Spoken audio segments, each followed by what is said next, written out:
প্রত্যেকবারই নন্দীগ্রাম ভোটে একটা অত্যন্ত গুরুত্বপূর্ণ রাজনৈতিক জায়গা তৈরি করে দেয়। এবারও নন্দীগ্রামে একটা অদ্ভুত রাজনৈতিক পরিস্থিতি তৈরি হয়েছে। কিরকম না, বামেদের মধ্যে ফাটল নন্দীগ্রামে দেখা যাচ্ছে। সিপিআই আলাদা প্রার্থী দিয়েছে এবং সিপিআইএম আইএসএফ কে সমর্থন দিচ্ছে এখানে। কিন্তু এই পরিস্থিতি হলো কিভাবে, কেন? সুজিত রয়েছে আমার সঙ্গে। সুজিত, এই কথা যেটা বললে তুমি সবটা বলা হবে না। ইতিমধ্যেই গত কয়েকদিন ধরে বলা যায় যে প্রচারে কিন্তু সিপিআই প্রার্থী হয়ে কিন্তু সিপিএম এর কর্মী সমর্থকরা প্রচার করছিলেন, কিন্তু সেখানেই ইতি টানা হলো এবং আজকে তড়িঘড়ি আইএসএফ এর সঙ্গে বৈঠক করে আলিমুদ্দিনের নির্দেশে বৈঠকে সিদ্ধান্ত নেওয়া হলো ছেড়ে আইএসএফ এর পক্ষ নিয়ে আগামীকাল থেকে প্রচার করবে সিপিএম। কেন না, আইএসএফ এবং সিপিএম এর যে জোট ধর্ম সেটা রক্ষা করা হচ্ছিল না বলে অভিযোগ করছিলেন আইএসএফ, এবং সেই অভিযোগ একেবারে জেলা নেতৃত্ব থেকে চলে যায় আলিমুদ্দিন সিং। সেখান থেকে শেষমেশ একটা নির্দেশ আসে এবং আজকে দ্বিপাক্ষিক মূলত বৈঠক হলো আইএসএফ এবং সিপিএম নেতৃত্বের মধ্যে। নন্দীগ্রামের যারা নেতারা ছিলেন তারা বৈঠক করলেন এবং আইএসএফ এর প্রার্থীও ছিলেন।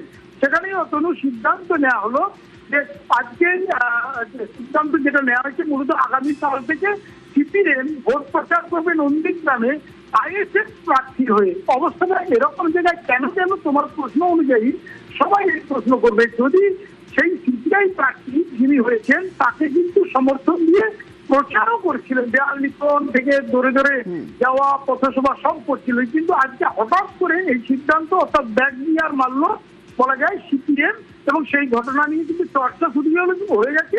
সিপিআই এখনো মন্তব্য করতে চায়নি। আজকে নন্দীগ্রামের পার্টি অফিসে জরুরি বৈঠক করে একবারে বলা যায় ক্লোজ ডোর মিটিং করে এই সিদ্ধান্ত নেওয়া। আগামী বৃহস্পতিবার ভোট বলা যায় অতনু, আজ বৃহস্পতিবার 7 দিন হাতে মাত্র সময়, তখন কিনা প্রচার যাদের হয়ে করছিল তাদের সঙ্গে আর থাকবে না জানিয়ে যেটা জোর সঙ্গী চিরকালীন জোর সঙ্গী সিপিআই সিপিএম তা ছেড়ে দিয়েই আগামীকাল থেকে সিপিএম প্রচার করবে আইএসএফ এর হয়ে। ধন্যবাদ সুজিত। শরিক দলের যারা অভিভাবক ওনারা আমাকে কথা দিলেন যে সর্বদিক থেকে ওনারা সহযোগিতা করবে এবং সর্বশক্তি দিয়ে ঝাঁপিয়ে পড়বে।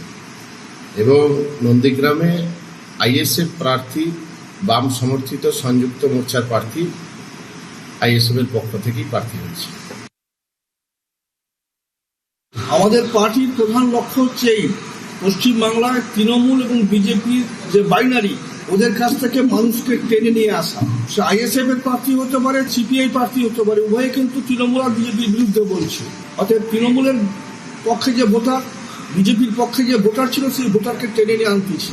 যত বেশি আনা যাবে তত আগামী দিনে আমাদের সুবিধা বলে আমরা মনে করি।